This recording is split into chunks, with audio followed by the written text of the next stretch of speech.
हिसार में specially youth के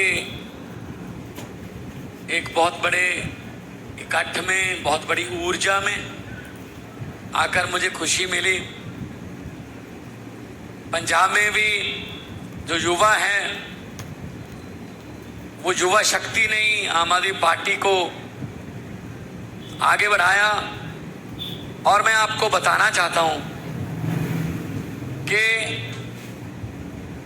पंजाब में 92 एमएलए, 92 एमएलए आम आदमी पार्टी के जीते हैं 117 में से।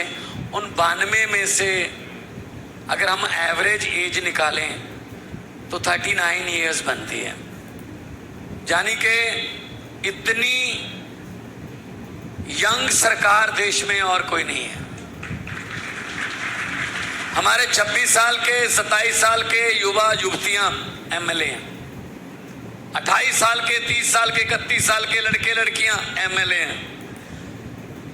ये सिर्फ और सिर्फ आम आदमी पार्टी कर सकती है, क्योंकि रामलीला ग्राउंड से जब आम आदमी पार्टी निकली तो उन्होंने, अरविंद जी ने यही कहा था, राजनीति करने नहीं, राजनीति सिखाने आए हैं।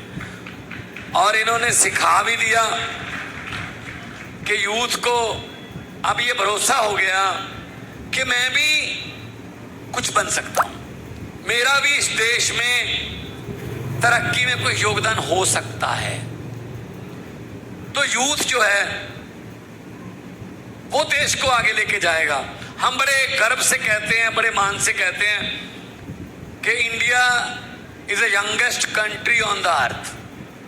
है भी, हमारी 65% पॉपुलेशन जो है वो 35 साल से नीचे है, गर्व से कहते हैं। लेकिन इसको रिवर्स सोचो, अगर उनकी एनर्जी पॉजिटिव वे में इस्तेमाल हो गई तो इंडिया नंबर 1 बन जाएगा। अगर उस यूथ की एनर्जी तो रहेगी यूथ में, लेकिन अगर वो एनर्जी हम इस्तेमाल प्रॉपर तरीके से नहीं कर पाए तो वो यूथ जो है भटक जाएगा, वो बुरी संगत का शिकार हो जाएगा, जो गैर सामाजिक तत्व हैं उनके साथ मिल जाएगा। तो मैं एक एग्जांपल देनी चाहता हूं। जहाज बहुत बड़ा होता है, 747, 777, 787 बोइंग का,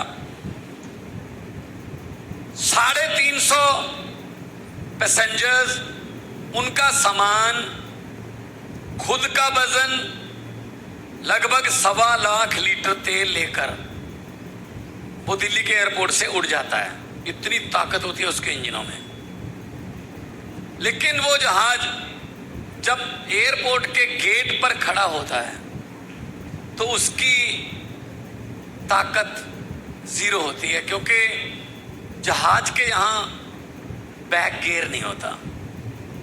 अब बैक वो खुद हो नहीं सकता, कोई और उसको बैक नहीं कर रहा, आगे वो जा नहीं पा रहा, तो क्या जहाज रह गया। फिर एक ट्रैक्टर आता है छोटा सा, वो ट्रैक्टर उस जहाज को ऐसे पीछे करके उसको ऐसे मोड़ देता है, तो जहाज को रनवे नजर आ जाता है। तो जहाज फिर ट्रैक्टर को कहता है कि थैंक यू वेरी मच, अब आपका काम खत्म, मेरा काम शुरू। अब मेरे इंजनों पर मुझे यकीन है, मैं अब खुद उड़ूंगा। मेरे देश के युवा, चाहे वो हिसार का है, चाहे संगरूर का है, चाहे जींद का है, चाहे नरवाना का है, टोहाना का है, जाखल का है, कहीं का भी है, मेरे देश के युवा की शक्ति पर मुझे कोई शक नहीं है। बहुत ताकत है आपके जोश में। लेकिन दुख की बात यह है कि हमारा जो यूथ है वो एक जहाज की तरह गेट पर खड़ा है। कोई नेता या कोई टीचर या कोई गाइड ऐसा नहीं मिल रहा जो उसको रनवे दिखा दे। बड़ी खुशकिस्मती से मैं ये कहने जा रहा हूं कि अरविंद केजरीवाल के रूप में एक ट्रैक्टर मिल गया है जो यूथ को रनवे दिखा देगा, यूथ को रनवे दिखा देगा। आगे उड़ना काम यूथ का है कि कितना ऊंचा उड़ना है और कितनी दूर जाना है।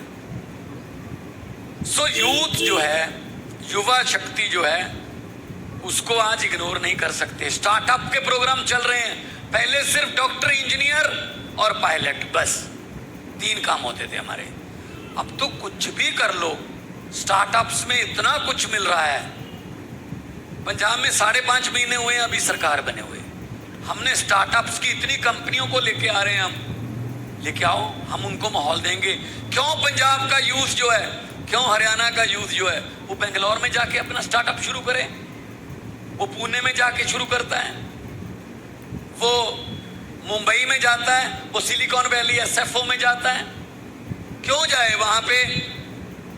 जोमेटो फरीदकोट का एक लड़का उसने शुरू की, फ्लिपकार्ट पंजाबी उसका आइडिया, ओला सानेवाल लुधियाना के पास उसका, लेकिन उनके हेड ऑफिस कहाँ है? पंजाब से बाहर, देश से बाहर, क्योंकि यहाँ हमें मौका नहीं मिलता वो प्रॉपर। हम काम करना चाहते हैं अपने देश के लिए, अपनी मिट्टी के लिए, लेकिन कोई मौका तो दे। मौका ही नहीं मिलता, हमें इधर उधर देखना पड़ता है। तो मैं ये कहना चाहता हूँ, 5.5 महीने की सरकार ने, हमने ये किया कि जितनी भी इंडस्ट्री आएगी उसमें टेक्नीशियन चाहिए, सब चाहिए, सब हमारे पंजाब से, हरियाणा से, देश से आप लो। लेकिन होना चाहिए प्रोडक्ट, होम प्रोडक्ट। अभी हमारे गुड़ से इतनी चीजें बना रखी हैं। कुछ कल मैं एक इनोवेशन प्रोग्राम में गया था, गुड़ से इतनी चीजें कि आप यकीन नहीं कर सकते कि गुड़ से भी इतनी चीजें बन सकती हैं, और वो कई $मिलियन की कंपनी चला रहे हैं। तो आपके पास बहुत से आइडिया हैं, आप आइडिया से भरे हुए हो, लेकिन वही बात है कि आइडिया के लिए प्लेटफॉर्म चाहिए। प्लेटफॉर्म कौन देगा? वो जुमले वाले तो देंगे नहीं भाई साहब। अभी जुमलों की फैक्ट्री ऑन हो गई है, उसमें नए नए जुमले बन रहे हैं आने वाले दिनों के लिए। देखा जा रहा है किस जुमले से भावनाएं भड़केंगी, किस जुमले से धार्मिक भावनाएं भड़केंगी, किस जुमले से लोग ये होंगे वे होंगे। हम जुमलों वाली पार्टी नहीं है। हम तो जो कहते हैं वो कर देते हैं, जो नहीं कर सकते वो भी कह देते हैं कि भी ये नहीं हो सकता हमसे। मैं 2020 में जब मैं एमपी था संगरूर से, तो 2020 की इलेक्शन आई, 2 महीने इलेक्शन में थे, तो मैंने अचानक टीवी ऑन किया, दिल्ली में था मैं, तो एक आदमी आके ये बोला, और मेरे रोंगटे खड़े हो गए। मेरे होशो हवास में कभी किसी नेता ने ऐसा नहीं बोला, और ऐसा बोलने के लिए हिम्मत चाहिए, जिगरा चाहिए। एक आदमी आके ये बोल रहा है कि जी मेरे पिछले 5 साल के काम अगर आपको अच्छे लगे तो वोट दे देना दिल्ली वालों, वरना मुझे वोट ना देना। वो आदमी कौन था? अरविंद केजरीवाल। अब ये बोलने के लिए बहुत बड़ा जिगरा चाहिए, वरना ये क्या कहते हैं दूसरे, 5 साल और दीजिए, एक मौका और।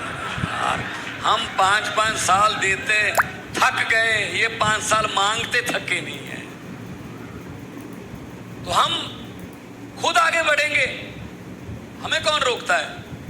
हम आगे बढ़ेंगे, हम सिस्टम को चेंज करेंगे। यही आज के जो प्रोग्राम है, आज शुरू हुआ है make India number 1। India number 1 बहुत सी चीज़ों में हो सकता है, लेकिन वैसे ही बस ऐसे सिस्टम में घिर चुका है कि हम चाहते हैं चलो यार विदेश चलते हैं, ब्रेन ड्रेन हो रहा है, नहीं होना चाहिए। जो मैं ये कहता हूं, अगर आप कोई काम दिल से करोगे ना, वो बात आगे जाती है। अगर आपने कुछ मन में मंजिल आपने बना ली कि मैं यहां पहुंचना है, तो पहुंच जाओगे। अगर आप डामाडोल हो, पता नहीं चल रहा इधर जाएं, कल इनकी मशहूरी होगी इधर जाएं, वो कुलदीप बिश्नोई की तरह, है ना, तो मतलब एक जगह खड़े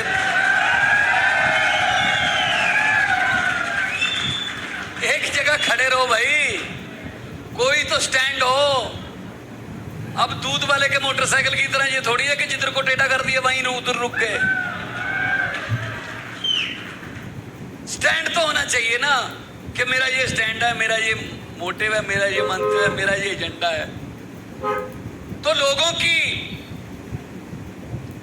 झूठ जो अभी तक हमें नेता मिले, उनसे हमें झूठ मिला कि यार नेता है, ये झूठ बोल रहा होगा। मतलब ये परसेप्शन बन गई कि नेता है यार, झूठ ही बोल रहा होगा। क्योंकि हमें 15-15 लाख हर खाते में आने के वादे मिले, हमें नोटबंदी के बाद पता नहीं क्या क्या के वादे मिले, तो फिर हमारा वो और भी पक्का होता गया यकीन कि नेता हैं, झूठ बोल रहे होंगे। मैंने एक सीडी में एक स्टायर किया था, पॉलिटिकल व्यंग किया था कि नेताओं ने लग्जरी बस किराए पे की दिल्ली से, 30-35 हमारे देश के नेता विदाउट एनी सिक्योरिटी बस में, सिक्योरिटी जो थी वो सिविल में रोड पे लगाई और मनाली घूमने के लिए जा रहे हैं। अब लोगों का कैसे विश्वास उठ गया नेताओं से कि ये झूठ बोलते हैं, सिर्फ झूठ बोलते हैं। इसकी बड़ी अच्छी उदाहरण है, तो बस जा रही थी तो अंबाला के बाद राजपुरा में क्रॉस किया पंजाब में, तो राजपुरा के पास बस एक गड्ढे में पलट गई। अब सिक्योरिटी ने सर्च करना शुरू किया, इस पॉइंट से तो आगे चली गई थी, इस पॉइंट तक पहुंची नहीं, इन दोनों पॉइंट्स के बीच में है।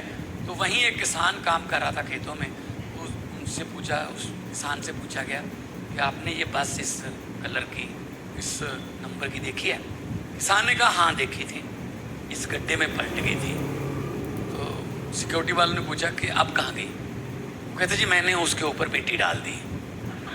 तो सिक्योरिटी वालों ने पूछा इसका मतलब जो उसमें सवार सभी 30-35 नेता थे सभी मर गए थे क्या? तो किसान ने कहा कि नहीं नहीं, सभी नहीं मरे थे, अभी 20-25 जोर जोर से चिल्ला रहे थे कि हम अभी जिंदा हैं, हमें बाहर निकालो। मैंने सोचा नेता हैं, झूठ ही बोल रहे होंगे, मिट्टी डालो।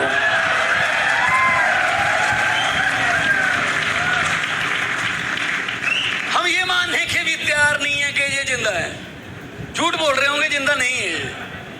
तो ये चीज बदलने के लिए आम आदमी पार्टी आई है। यहाँ पर कोई कलाकार है, यहाँ पर कोई वकील है, यहाँ पर कोई आईएएस का स्टूडेंट है जिसने यूपीएससी का तैयारी करनी है, यहाँ पर डॉक्टर भी हैं, यहाँ पर समाज से हर एक आदमी इकट्ठा होकर आ रहा है। 9वीं 10वीं 11वीं 12वीं अरविंद केजरीवाल जी की हिसार में हुई है। हिसार के स्कूल में 9वीं 10वीं 11वीं 12वीं जब पढ़ रहे होंगे तब किसी ने सोचा होगा कि एक ऐसा बच्चा जो पूरे देश की राजनीति का रुख पलट देगा वो यहाँ पढ़ रहा है, तो कहीं से भी टैलेंट निकल सकता है, लेकिन मौका चाहिए। मैंने पूछा सीएम साहब से, मैंने कहा जी तो उस समय फिर पढ़ाई कैसी थी? कहते हिसार जिले में मैं एक ही था जो आईआईटी में जिसने आईआरएस क्लियर किया। हिसार जिले में एक ही था जिन्होंने क्लियर किया वो टेस्ट। लेकिन अब उनकी सोच और उनके इरादों से बने हुए स्कूलों से दिल्ली में एवरेज हर स्कूल से 4 निकल रहे हैं, हर स्कूल से। तो इसका मतलब क्या हो गया? इसका मतलब ये हो गया कि अगर अच्छी सोच, सच्ची नीयत आगे आ जाए तो आप लोगों को ऊंचा उड़ने से कोई नहीं रोक सकता। हुकूमत वो करते हैं जिनका दिलों पर राज होता है, यूं कहने को तो मुर्गे के सर पे भी ताज होता है। Thank you very much. अब आप लोगों से कुछ सुनना चाहेंगे, जो लोगों ने हाथ खड़े किए थे। हमारा देश कैसे आगे बढ़ सकता है? शिक्षा का क्या ऐसा देश जिसमें बहुत बड़े स्तर के ऊपर बच्चे अशिक्षित हों, क्या वो देश आगे बढ़ सकता है? नहीं बढ़ सकता।